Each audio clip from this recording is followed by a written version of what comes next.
wanted to start with talking about when you did musical theater as a kid and young adult teenager.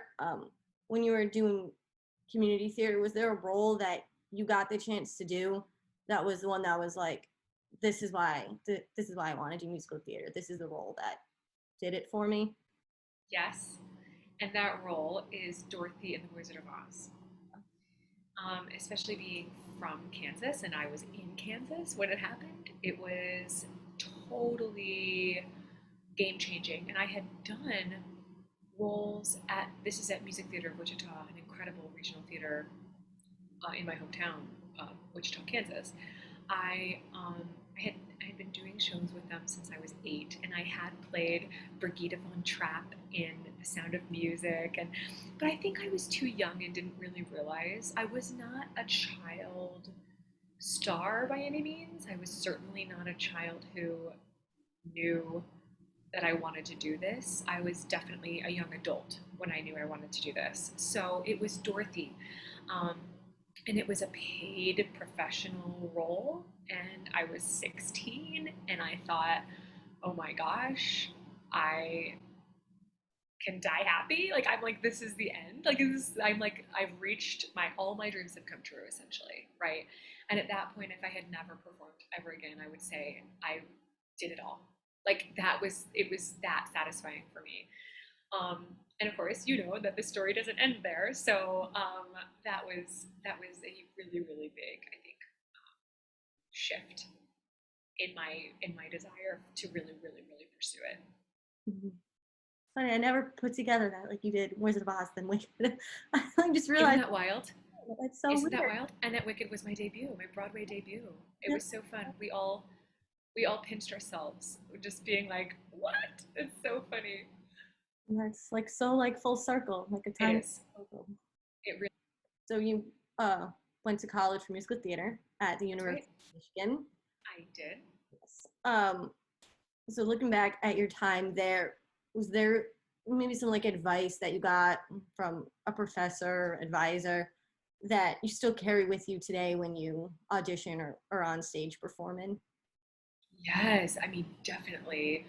Michigan's education then and now is next level and so consistent and wonderful. I think I took a lot of things with me. A lot of it, honestly, was preparation, being prepared, how to be prepared, what to even expect in an audition. I feel like we were here's the disclaimer. Nobody can prepare you for your journey in any career. They can help you feel prepared. They can help you feel ready. They can help you get excited.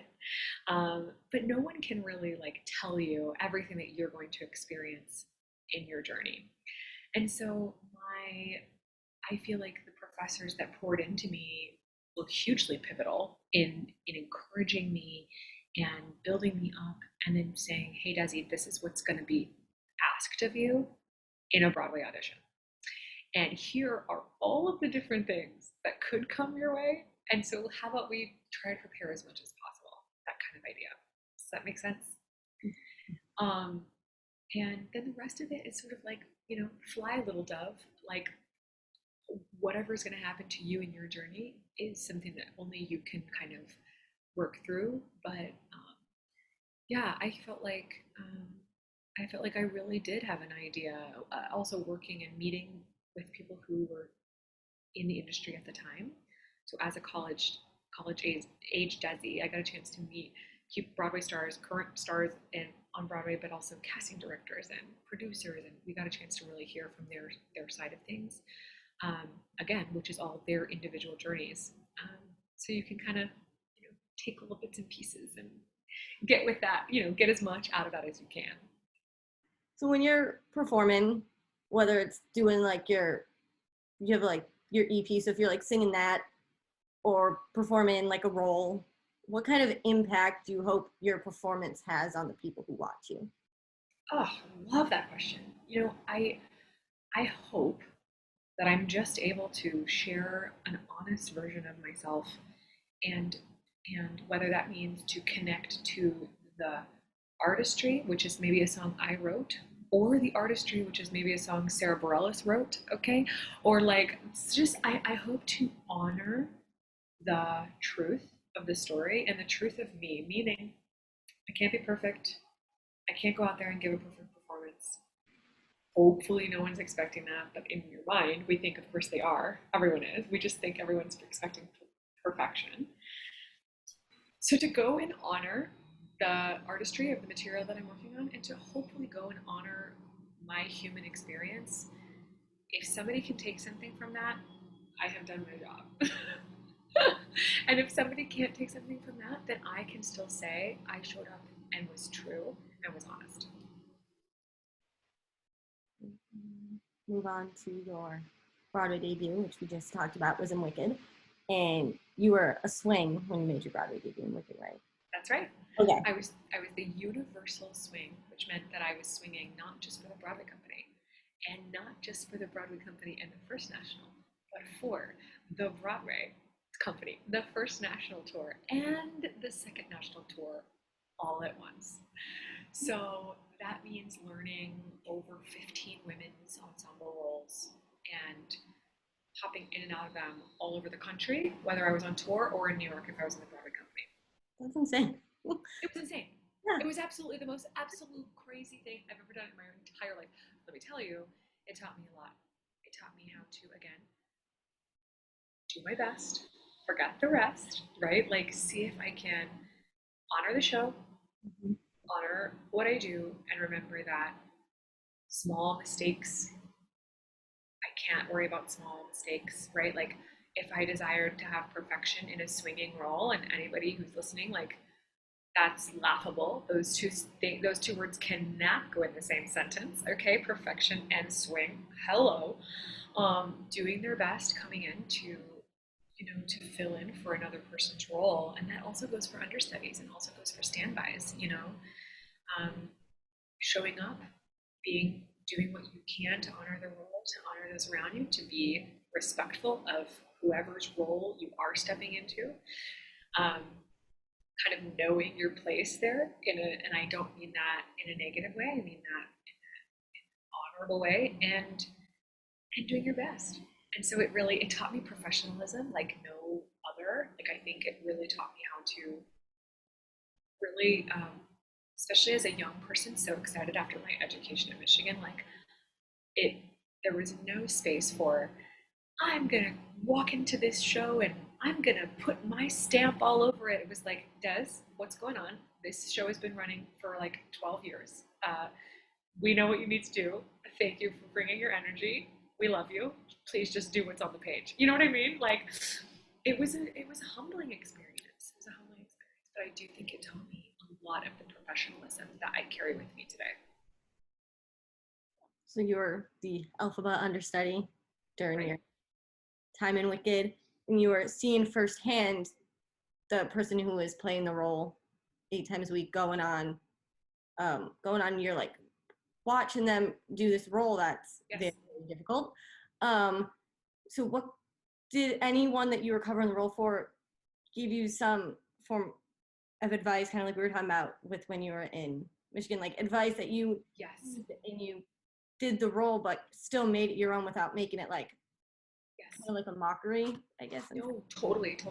And I think there was at that point like an Elphaba club, okay, of like every single woman who's ever played the role, and they were like, okay, with the broom, here's my trick. They're like, okay, so with the cape, here's my trick. They're like, okay, so when you're running in the trapdoor, here's my trick. So like everybody's so excited to share what they've learned about it, and so and some of those tricks are even written in the big book that's taught to you. And they say, so at that point, I was the 36th woman to be painted and to fly, and that includes understudies and standbys. And so 35 women had flown before me and been painted green before me.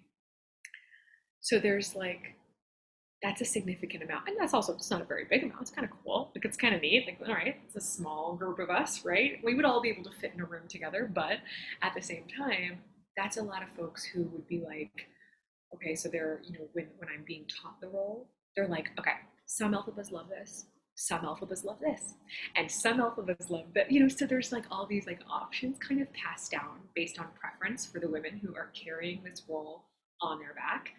Um, and so yeah, it was sort of taught to me like that, which I think was kind of comforting.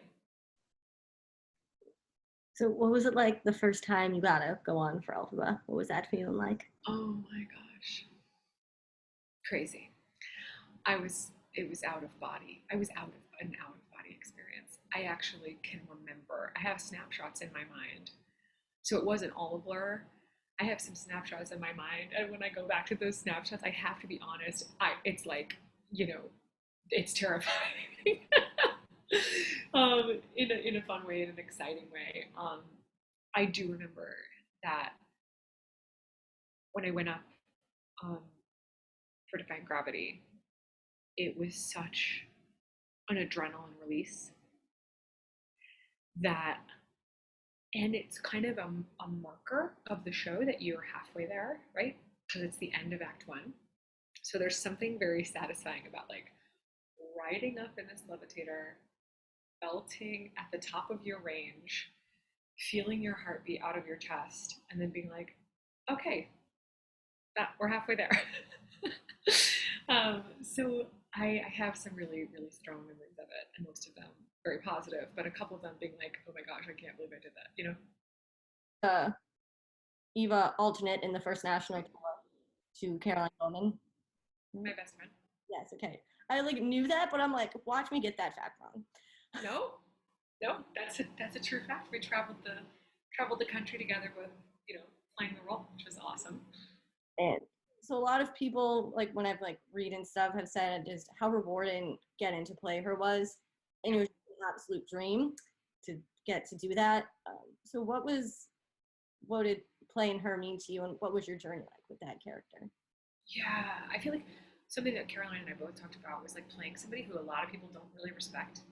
Like a lot of people read her journey and they're like, I don't know. So finding the good in her, and again, honoring the material, but honoring the truth of what I want to bring to it. And what Caroline taught me, of course, is even if you're playing a villain, you have to find what you believe is good about them. Otherwise, it won't work. Because if I went up there and I believed that this woman only climbed her way to the top, with, by stepping on all the little people and was very selfish, if I believed that every single night, hello, what kind of a performance was that? Like, so I had to go and find where she came from and fight for what she was thinking, where her drive ended up helping a lot of people, and all of that stuff. So it was an interesting journey with that particular character, but singing the role, amazing, amazing. Buenos Aires, I have the absolute, so when I think back of me playing Evita, I think of two scenes. One is dancing and singing Buenos Aires, and the other is at the Casa Rosada singing Don't Cry For Me. And I look back on both of those moments with just like pure joy. Buenos Aires was the most fun ever. So yeah, awesome. Just an awesome experience. The next national tour you did, which was Waitress, with like the role of Jenna, she's unique in this way where she's not like you can relate to her even if you're not going through that main It's true. problem, with the It's true. abusive husband and like the pregnancy. You can find yourself in little parts of her. So where did you find yourself in Jenna when like you were performing, you were like, this is me. This is Jenna. Yeah.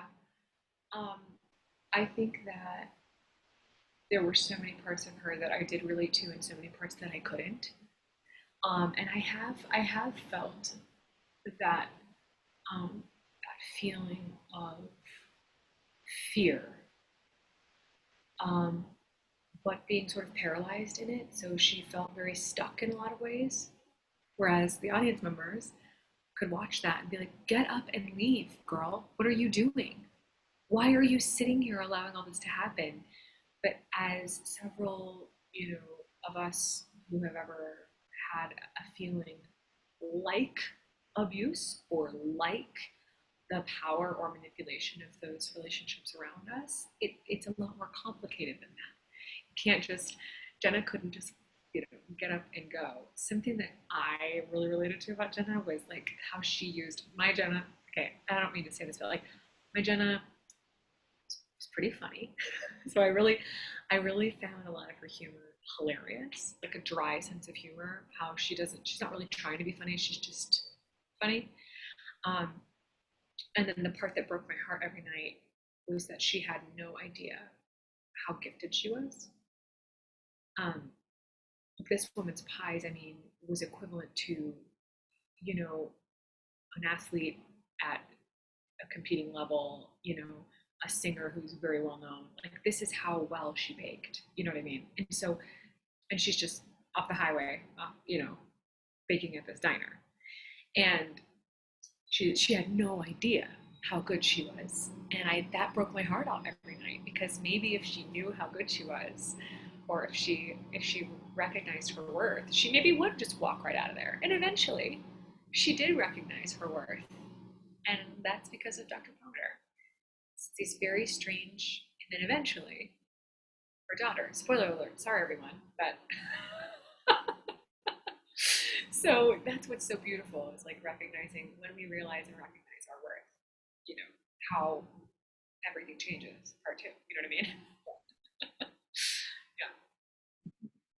My favorite thing about when I would see Waitress was not one Jenna was like the other one. Totally. I don't know. That's just something that That's right. each time you were like, wow, this Jenna was more like heartbroken. This one liked to be a little bit more funny, like what you said. Right. And I don't know, there's just something so You're right. inspiring to see. You're right. And I think that's because the writing was so incredible. Um, you know, Jesse Nelson, taking this already unbelievable, you know, movie script by Adrian Shelley and adapting it to be so good when the writing is so good. The Jennas we brought what we ourselves to it. So yeah, and that's the other reason why I think people could come back and see it over and over again, especially if an understudy was going on. It would change would shapeshift the entire show in the best way. They're like, oh, I have to go on because there's a new Palmater tonight. I have to go see this, and it would shift, so much of the dynamic. And certainly with the Jennas, absolutely. We just talked about a bunch of national tours you did. You've done quite a few of them. So how do you keep your performance like fresh for each audience, because no audience is the same. Demographics Yeah. gonna be different, state's gonna be different. And so how do you go about making sure your character, whatever role it is gonna be new Yeah. audience? Yeah, I actually think that traveling helped with that actually, because it would be like a new. I would be like, oh, it's a new sound system. I sound very echoey. I'm very present in this moment because I'm listening to my sound while I'm singing this. Or um, for our case, there was a new little Lulu every night, and so those kinds of things helped actually ground me sometimes. Traveling actually helped keep things fresh because we were constantly changing. So it was sort of like, oh, what's new in this city, or what's going on in this city, or this person's on vacation in this week, so we'll have an understudy, or this person is, a new crew person is in this city. And so there ended up being like, that is really what helped, I think, keep it fresh. So I can't go on without asking about the iconic moment where you had to fill in the West End for Waitress. So I do want to talk about that. Yes. So you're, just to reiterate for the people watching, if people watch this, you were the emergency Jenna replacement because of ill cast members. So you got flown out less than like 48-hour notice to make your West End debut. Like, what went through your mind when you got that call that you had to do that? And then what did it teach you about yourself, like resilience wise? Hmm. Thank you. That's such a great question, especially the last half. I I'm going to start with the last half and then we can go backwards. But I was so empowered by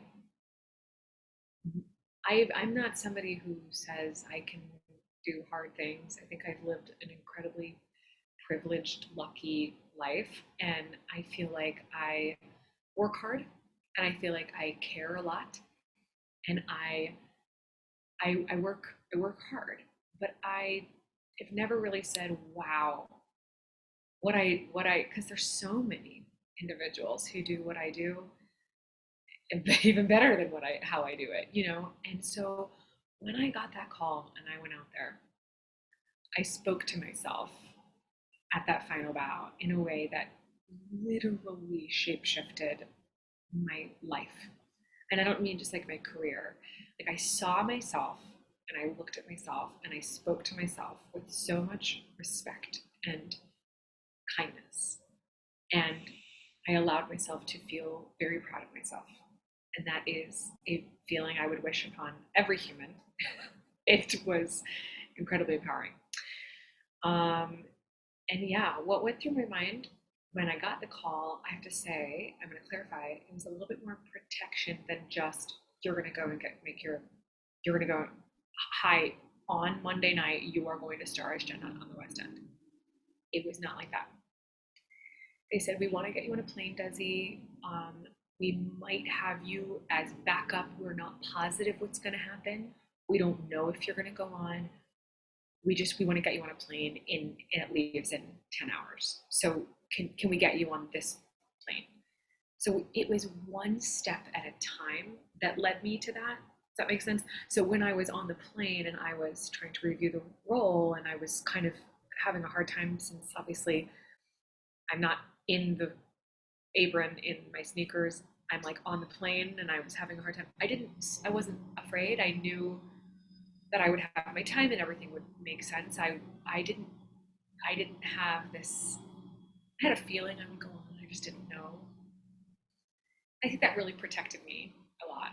So I was just able to sort of say, okay, going to London. Step one, get to London. Great.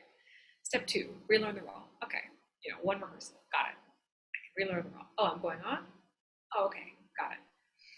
Oh, I'm going on for 2 weeks. Oh, okay, got it. So it was a little bit more of I was grateful for that. I was grateful for that because who knows what would have happened if the other way around. But it was awesome. It was incredible. It changed my life. It did. There was a moment where you had to go on Act 2, right? That's right. That's right. Act 2, like with Waitress, Act 2 is like she's like on stage, like you're right on stage when Act 2 opens, if I'm remembering the show correctly. So you're literally like thrown onto the stage to do Act 2. How do you prepare to just go out, not that much time to prepare, and do the second half of the show? It looked like this. I was in the audience. I was having a glass of champagne. Maybe that helped. Okay. Listen, don't recommend, but I'm just saying. When push comes to shove, okay? So I ran backstage. They were getting my wig on, and while I asked if they could get my wig on, I asked to use a brown wig because my Jenna is blonde, and Lucy, who is on stage as Jenna in Act 1, has a brunette wig, and I did not want to shock the audience with a color change, just in case there were folks in the audience who might not even have noticed that there was a change. Some people go to the theater and their experiences everyone is different, right? So it could very well be that there were people in that audience that night that didn't know that somebody changed, right? Then of course there's other audience members that would never ever not notice that, right? Okay, so everybody's different. But I did want to keep her wig the same, and so we went into the music directors. I kind of went into like, I don't normally take the reins like this, but I said, could I please have a brown wig and could you please put it on in the music director's room? And so I warmed myself up. I did a warm up while they were putting my wig on, so I got my voice somewhere because I knew She's Be Mine was coming, so I just wanted to make sure something was substantial. And then as soon as I got dressed, I walked immediately to the stage and we were holding. And I said, can we go as soon as possible? Because I think they were waiting to give me ample time, which I think was so lovely. But I was like, now I can't sit and think about this. Okay, we need to roll. So those were the two ways that I sort of like asked for what I needed, and that's another thing I found to be, I was really proud of myself, because a lot of time, as you know, I learned to be a swing where I walked in and I didn't have any say of anything. And so to be able to say, okay, is it possible? I was like, can we get the curtain up? I can't think about this right now. Yeah. So we just rolled into it, and step by step, and it happened. Yeah. And I ended up finishing that week. It's like same. Oh, I remember just watching your whole journey with that and just being like, you're magic. Never, I'm, like I said, nervous about everything. And then the whole, yeah, like the curtain, like I'd rather like just go so fast and just get the curtain up and do Right. it. Like the thinking about it, you like freak yourself Right. out. You know? Right. That's where I said, and the same with, so as I've sort of shared, in each scenario that was really big crunch time, I didn't actually have time to think. So, and had I had time to think, who knows? Okay, but that was the way that my journey unfolded. So yeah, I feel lucky about that. The most recent role you did on Broadway was Chicago. Well, that was show, not the role. But Right? the role was Roxie Hart. The show was Chicago. And that was the last role you've done on Broadway in this crazy life we are currently living. I guess this question is worded a bit differently, but when you do a role like that, and that was in the summer of 2019, and then a few months later, this like whole thing, I don't want to talk about it, but COVID happens. Do you take away the moments you had with that show differently because it was one of the last times you did get to perform for an audience? I think I do. Though I think I look at everything. I think because of where I am in my career, I'm able to look at all the roles together. I feel grateful that I've had a decade of performing under my belt when this happens. I'm grateful to look. So I did. It was almost more like a reflective kind of look back of sort of every role that I've played. So I don't isolate just Roxie in that when I think, oh, that was the last time. I think I look back fondly the way that we sort of look back through my career. I look at all of my performance opportunities and remember them all with so much joy and gratitude.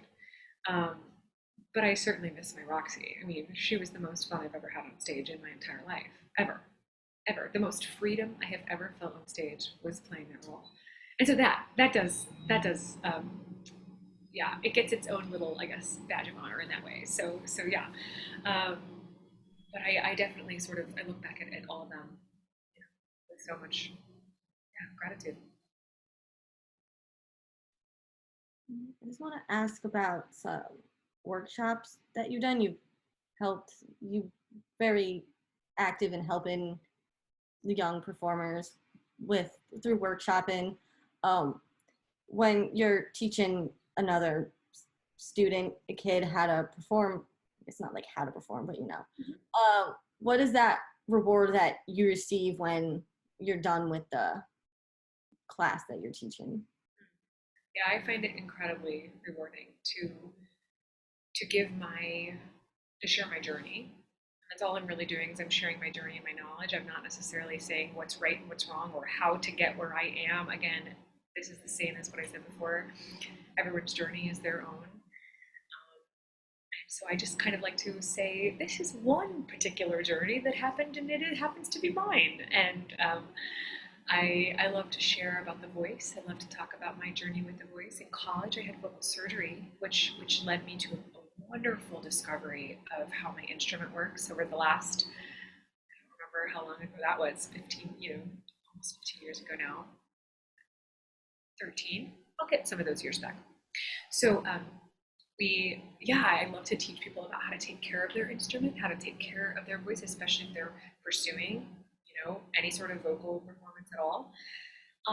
And again, it's just sort of what I like to share what I've learned. I love to share my passion, and to see it in someone else lights me all the way up. I'm like, I could run down the street with excitement when I see a young person who feels empowered by me, and who feels excited by me. And I think, I had a compliment said to me the other day, which this is absolutely against no other human being doing their best and pivoting and trying during this time. But this was a very young person. They had to have been 11. They said to me, Desi, it's the end of our session. Desi, um, this is the most I've learned out of anybody who I've taken a class from, and I've taken from many, many Broadway artists. And there are many, many Broadway artists who are trying to teach right now, and you are one of the only ones that I have gotten something out of. And I said, well, that is really sweet, and I really appreciate that. But something that is about me is that I have always taught. So I have had students for years prior to the pandemic. And so I thought that was a very sweet compliment. But yes, a lot of us have been using this time to inspire folks, because it's a great way to support artists who are out of work, and it's something that I have found to be very rewarding, and hopefully I'm not so bad at. So I really do enjoy it.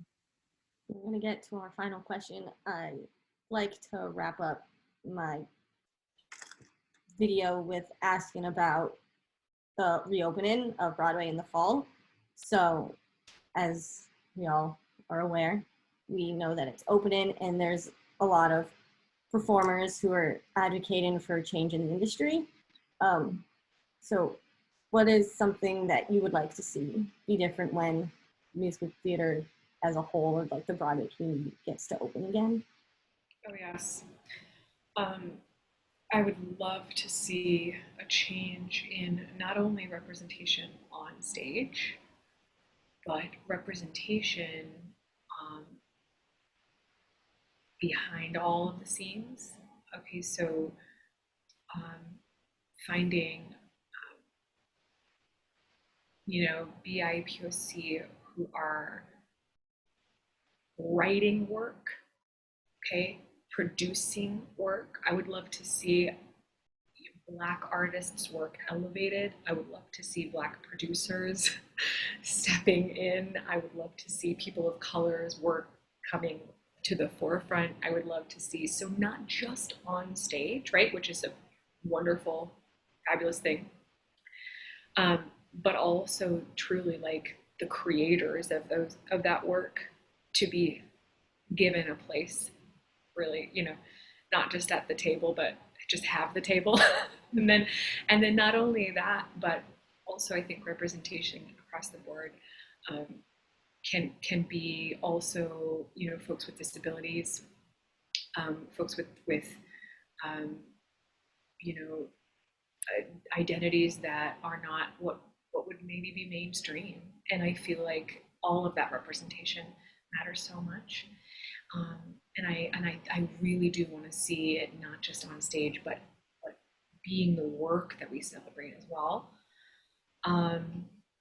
That's how we'll see change. And it might be a long journey, though I'm thrilled to know that the conversations are happening. It feels like we are, at least there are just more people listening, I hope. I mean, it might not be right away, but I'm hopeful.